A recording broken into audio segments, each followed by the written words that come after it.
Assalamualaikum warahmatullahi wabarakatuh. Selamat pagi, selamat siang, dan selamat malam. Salam, Om Swastiastu, Namo Buddhaya, salam kebajikan, Rahayu.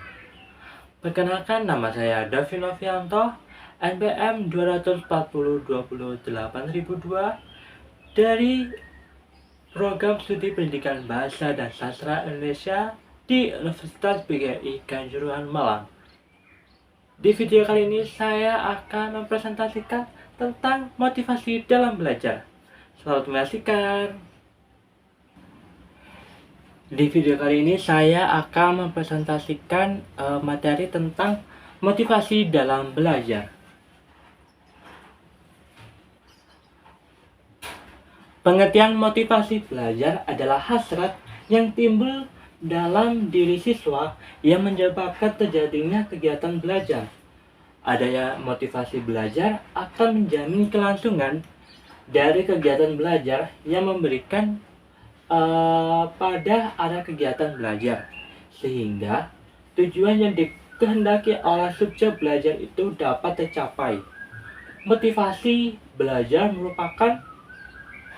motivasi dan belajar adalah dua hal yang saling berkaitan.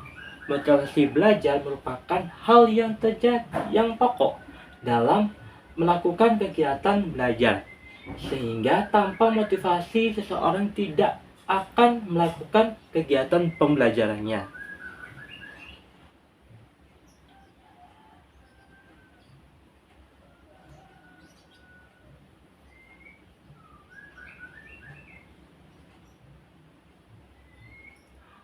Selanjutnya, motivasi belajar menurut sumber buku. Yang pertama, menurut Winkel 2005, motivasi belajar adalah keseluruhan daya penggerak psikis di dalam siswa yang menimbulkan kegiatan belajar demi mencapai suatu tujuan.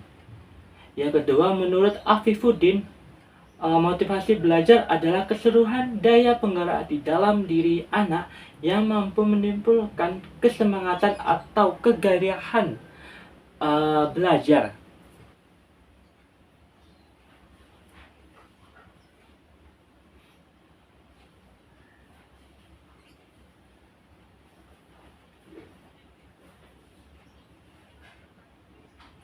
Selanjutnya yaitu macam-macam motivasi belajar.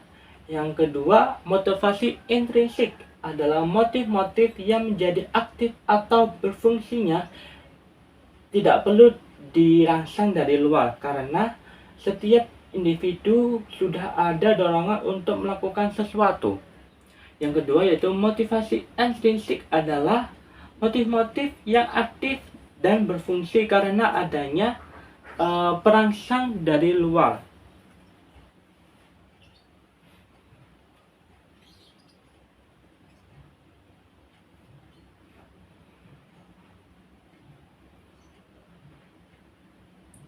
Selanjutnya, fungsi motivasi belajar. Fungsi motivasi belajar adalah sebagai pendorong usaha dan pencapaian potensi, sehingga untuk mencapai prestasi tersebut peserta didik dituntut untuk menentukan sendiri perbuatan-perbuatan apa yang harus dilakukan untuk mencapai tujuan belajarnya.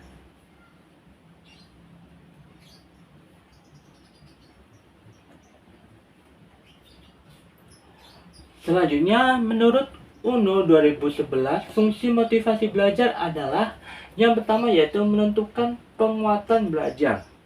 Motivasi dapat berperan dalam penguatan belajar apabila seseorang anak yang sedang belajar dihadapkan pada suatu masalah yang menentukan pemecahan dan hanya dapat dipecahkan berkat bantuan hal-hal yang pernah dilalui.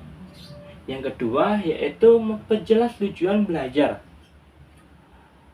Peran motivasi dalam memperjelas tujuan belajar erat kaitannya dengan kemaknaan belajar. Anak-anak akan tertarik untuk belajar sesuatu jika yang dipelajari itu sedikitnya sudah dapat dilakukan atau dinikmati manfaatnya oleh anak. Yang ketiga yaitu ketekunan belajar seseorang anak telah termotivasi untuk belajar sesuatu, berusaha mempelajari dengan baik dan tekun dengan harapan memperoleh hasil yang lebih baik.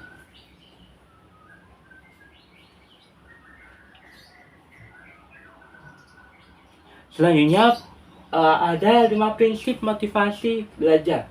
Yang pertama yaitu motivasi sebagai dasar penggerak yang mendorong aktivitas belajar. Yang kedua, motivasi intrinsik lebih utama daripada motivasi intrinsik dalam belajar.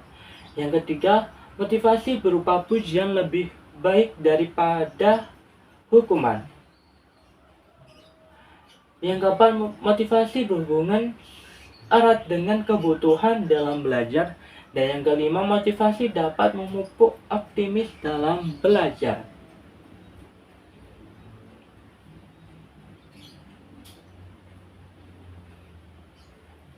Selanjutnya, ada upaya menumbuhkan motivasi belajar. Yang pertama yaitu memberikan angka, yang kedua hadiah, yang ketiga saingan atau kompetisi, yang keempat ego inflatement, yang kelima memberi ulangan, yang keenam mengetahui hasil, yang ketujuh pujian, yang ke-8 hasrat untuk belajar, yang ke-10 minat, dan yang ke-11 yaitu tujuan yang diakui.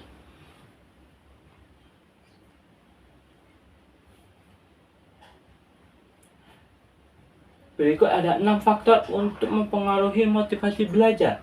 Yang pertama adanya sifat ingin tahu untuk belajar dan menyelidiki dunia yang lebih luas. Yang kedua adanya sifat yang kreatif pada manusia dan berkeinginan untuk terus maju. Yang ketiga adanya keinginan untuk mendapatkan simpati dari orang lain, guru dan teman-teman.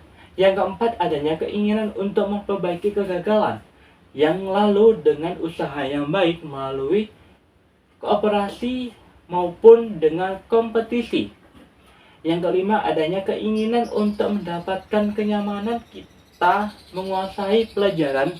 Dan yang keenam adanya ganjaran atau hukuman sebagai akhir kegiatan pembelajaran.